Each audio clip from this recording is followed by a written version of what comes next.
Welcome to the channel, y'all. I go by Sandman Jones, and today we are talking about how breakdancing taught me how to write. Which, I mean, it's a clickbaity title, and it sounds insane, but it's actually true. 12 years of breakdancing taught me how to be a creative person, and especially how to navigate the creative confidence necessary to do any creative pursuit.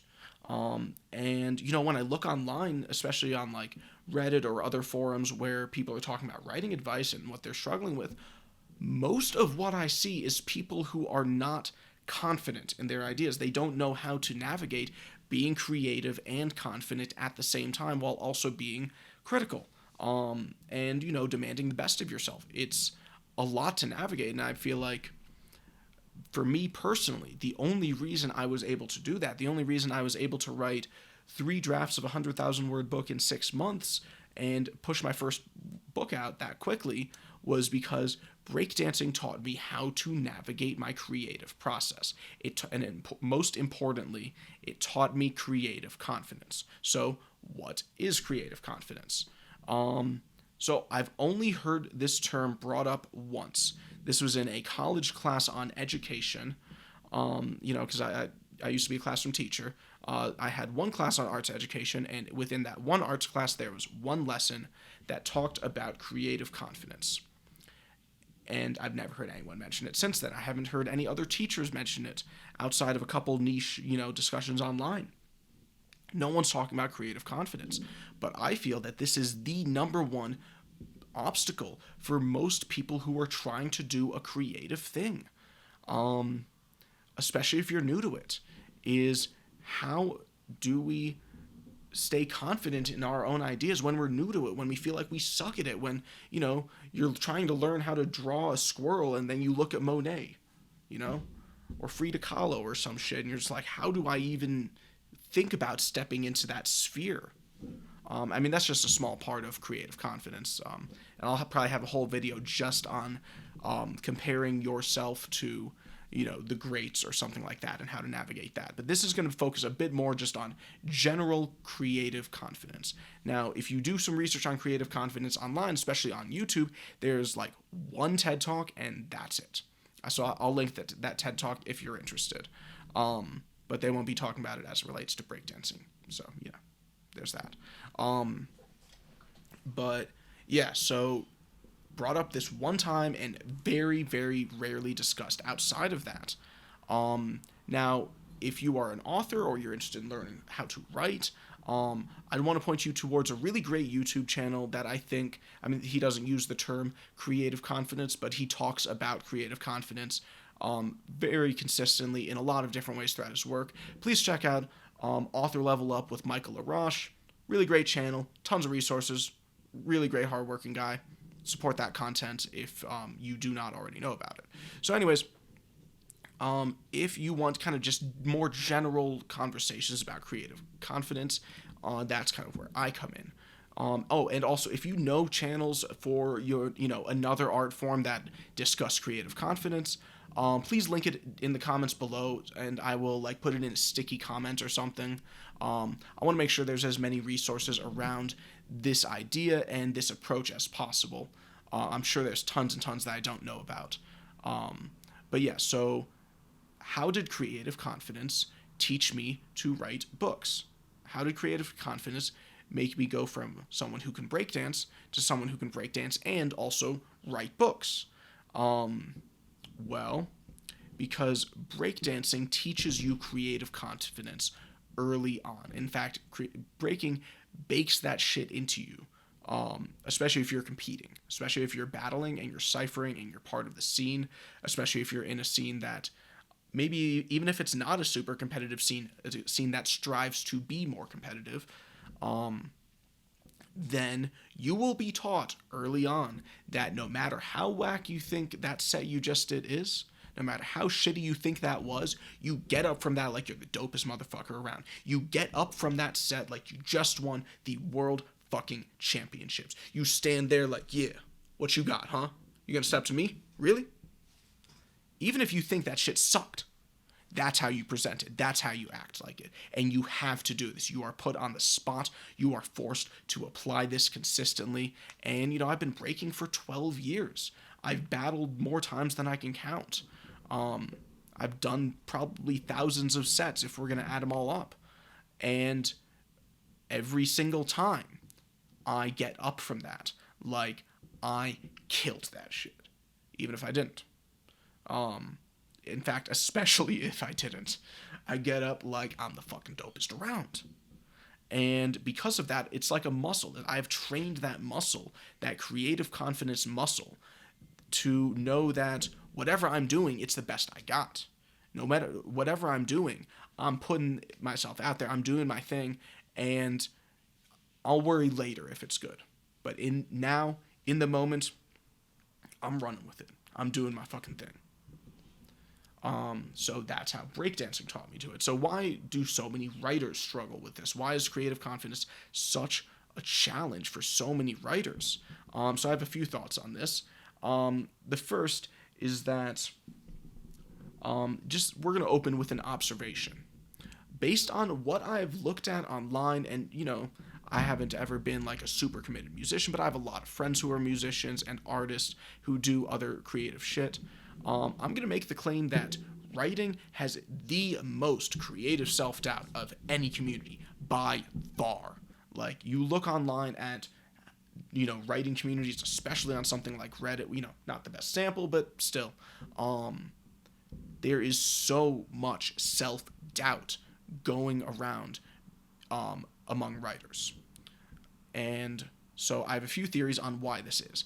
The main one, the big one, is that writing takes by far the longest to produce a creative work, to produce something that you can hold up and say, hey, look, I made this. You see, mine's still invisible. My book hasn't even been published yet. I finished writing it months ago, but, it's not out yet. I can't even hold it up yet. And that's already after a bunch of drafts. I think we're at 4 drafts now, because it's now at the copy editor. And it's still not even fucking out there. So yeah, that's an example of how long it takes to go from idea to holding something up and saying, hey, look, I made this. Whereas, let's contrast that with Breakin. You'll see it on my channel. I can throw down a set that's like 20 seconds. Any breaker can do that. But yeah, you can throw down a set, 20 seconds of dancing, make a statement, get up, boom, done, get off the floor. 20 seconds, as opposed to 6 months of writing and 6 months of self-publishing, and we're still not even fucking there. Because then the work has to be received, It takes so long to hold up something and say, hey, I made this, that there's so much time for that self-doubt to creep in and take root and grow. So, and let me also be clear that, like, self-doubt is a thing or creative self-doubt is a thing that professional writers talk about a lot too. Like, some of my favorite authors have said in interviews, like, or on podcasts, like, oh yeah, I normally think, like, my work sucks for, like, a good chunk of while I'm working on it. Now, they don't let that stop them because they are professionals, but, creative self-doubt is a huge thing in writing. So, I've talked a bit about why creative confidence is so difficult in writing. I'd love to hear more ideas about that in the comments below, by the way, because this is just one perspective on it. I've talked a bit about how Breakin teaches creative creative confidence. And, like I said, I'll have a whole different video where I try to break down how to go about comparing your work to the greats, your idols, your mentors, whatever, and just how to manage that. But that's not this video. So I want to give some ideas. Just please, try this. Let me know what it thinks, or let me know what you think. Let me know if it doesn't work for you. But so, I've talked about how Breakin taught me creative confidence, and you're like, oh, well, that's nice. I mean, you've had 12 years of doing that shit. What about me? For you, I would suggest finding a way to practice improvisation in some creative capacity. Now, this doesn't necessarily need to be writing. Maybe it is for you. Maybe you'll find a way to, like, practice improvisation writing, but I would recommend trying this with something else. I think hip hop is fucking awesome for this. If you are comfortable with trying to learn to freestyle, it's a different way of working with words, especially if you're an author. You can do it in the comfort of your own living room or bedroom. But yeah, put on some beats, try freestyle, try and practice quelling that part of your brain that wants to be like, oh man, but what if this sucks? Just like, nope, shut up, shut up, shut up. I'm doing it. I'm doing my thing. I'm rapping. You can do this with dancing too. Clear out some space in your room. Play a song you like. Who gives a fuck if you know what you're doing? You need to practice not giving a fuck who gives a fuck what you're doing. And just let it flow. Have fun with it. And ignore the part of you that says, oh, but I don't know how to dance. Fuck that. You do. You do. You practice that. You develop that muscle. Some of the other ways I thought of how to do this, I am kind of terrified of improv. Maybe I'll try improv at some point in my life to try to get over that. I imagine if you are the type of person who has the energy and especially a space to do improv, I bet improv teaches this probably better than almost anything else because you are doing this in front of other people constantly. So, yeah, any creative thing where you can improvise, or rather where you are forced to improvise, and the entire time you should be trying to practice getting the part of your brain that thinks this sucks, getting that part to shut the fuck up. Train that as a muscle, an entirely separate skill from writing or music or art or dancing or whatever you may do. That, like, train that as a muscle to not speak, to not get in your way when you are trying to explore an idea in a story or in a dance move or something like that. Fuck that creative self-doubt. Fuck that shit. Creative confidence is important. Creative confidence is something you can develop if you are intentional and consistent and careful with it. I truly believe that. I am looking forward to getting a bit deeper into this on the channel later on. I'd really love to hear your feedback on this, especially if you were able to try applying this. Let me know if it worked, if it didn't. If you have other things that you do to practice creative confidence, please let me know. I say this in some of my other videos, but I'll say it again here. I really don't want to be just talking into a camera, y'all. I would love to have a discussion. I will try to respond to your comments and, just explore this idea of creative confidence with y'all through discussing here on the channel. How do we pursue creative confidence? How do we use creative confidence to follow our passions and have fun with it and not worry too much about it? Because it should be fun. Ultimately, you should be doing this because it is fun and fulfilling and you enjoy it. Creative confidence is one of those steps along the way. It is something you will build regardless, but I really do feel that if we are intentional and thoughtful about how we go about developing this creative confidence, maybe we can take some shortcuts. I personally feel like I did, so I'm hoping that some of y'all can too.